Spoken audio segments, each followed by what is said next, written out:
ఈ రోజే డౌన్లోడ్ చేయండి. మీ ఫేవరెట్ షోస్ చూడండి. ఏ సాక్ష్యం లేదన్న బాధ నుంచి ఈ మాత్రం సాక్ష్యం దొరికిందన్న ఆనందం తప్ప నాన్నని బయటకు తీసుకురాగలను అనే నమ్మకం దొరకట్లేదమ్మా.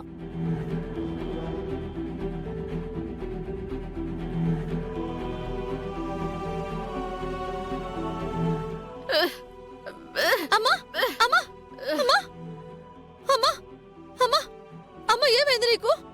అమ్మా అమ్మా కళ్ళు తెరవమ్మా.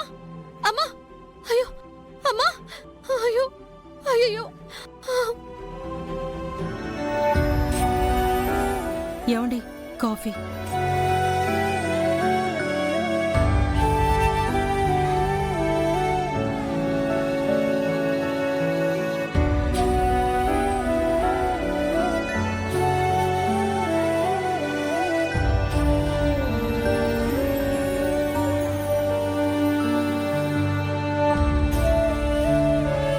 ప్రేమ్, రా కూర్చో. ఎక్కడికి వెళ్ళావురా? ఎందుకలా ఉన్నావు? ఏమైంది? మాట్లాడరా.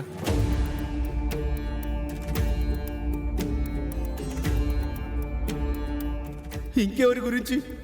మన రాజుగారిని రాణిగారిని వాడే చంపేశాడమ్మా ఆ ఉపేంద్ర గాడు.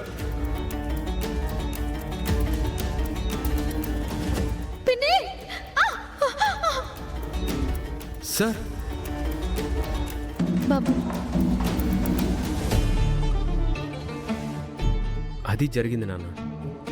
అంటే ఆ ఉపేంద్ర అనే వ్యక్తి ఇదంతా చేశాడంటావా? రామచంద్రని కావాలని ఇరికించాడంటావా? అవును నాన్న, జరిగింది చెప్పాను కదా. అక్కడ జరిగిన దాన్ని బట్టి 100% అతనే వీటన్నిటికీ కారణం అనిపిస్తోంది. మన అనుమానాలు నమ్మకాలు కోర్టుకు అవసరం లేదు. న్యాయానికి కావాల్సింది సాక్ష్యం మాత్రమే. ఇంత కష్టపడితే మీకు దొరికిన సాక్ష్యం ఆ కెమికల్ డబ్బా. దాన్ని ల్యాబ్కి పంపించి రిపోర్ట్స్ వచ్చేసరికి చాలా టైం పడుతుంది. మినిమం 1 వీక్ అయినా టైం పడుతుంది. అంత టైం మనకు లేదు.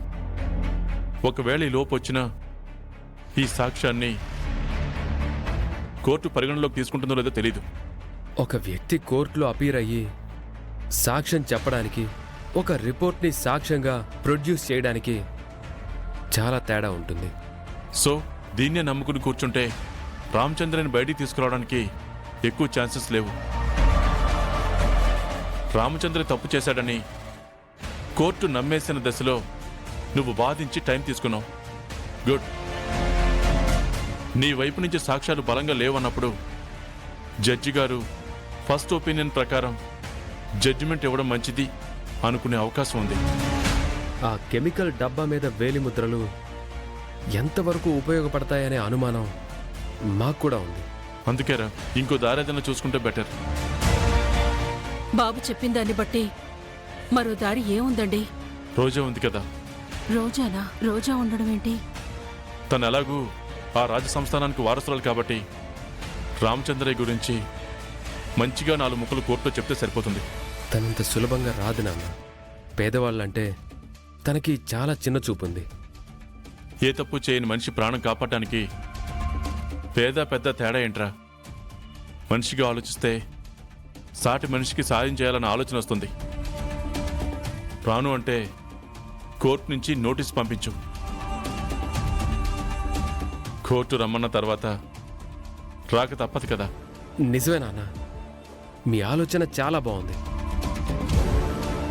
అడిగితే ఖచ్చితంగా రాదు, అందుకే నోటీస్ పంపిస్తాను.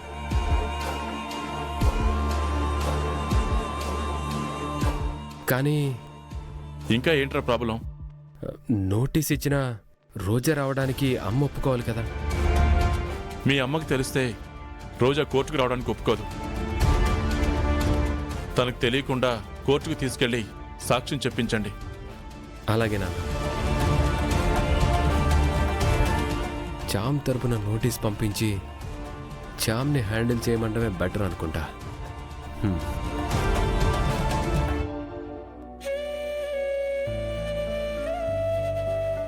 అమ్మా లే, టాబ్లెట్ వేసుకుందులే, లే.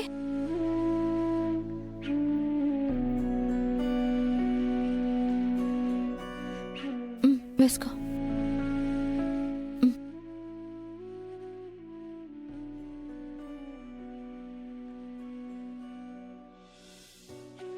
ఇప్పుడు ఎలా ఉందమ్మా? పర్వాలేదా?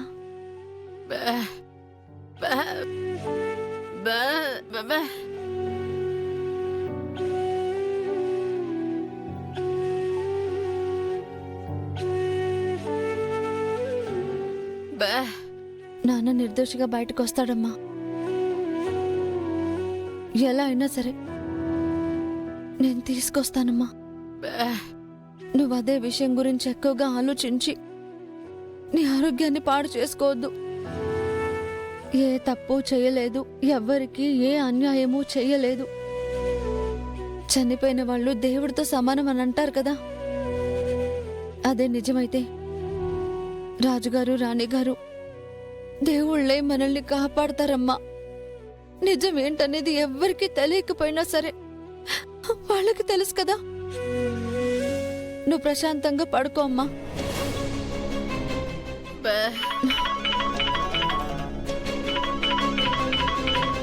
అమ్మా, డ్రైవర్ బాబు ఫోన్ చేస్తున్నాడు, నువ్వు పడుకో, నేను మాట్లాడేసి వస్తాను. రా.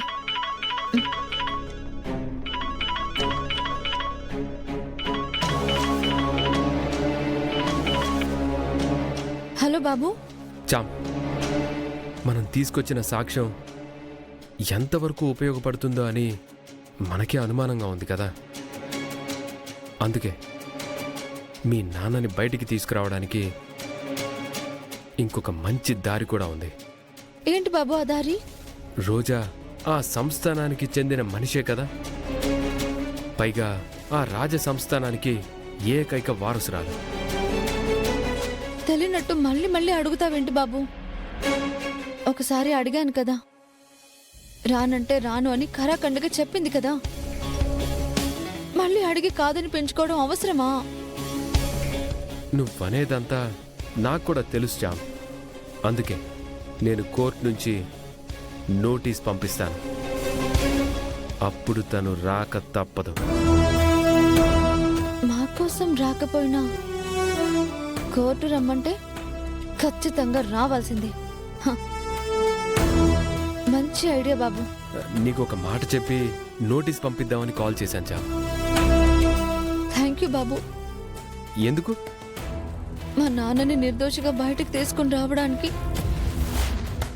నాకన్నా నువ్వే ఎక్కువ కష్టపడుతున్నావు. నీ సంతోషమే నా సంతోషం చామ్. కష్టపడకుండా ఎలా ఉంటాను? సరే చామ్, నేను మళ్ళీ చేస్తాను.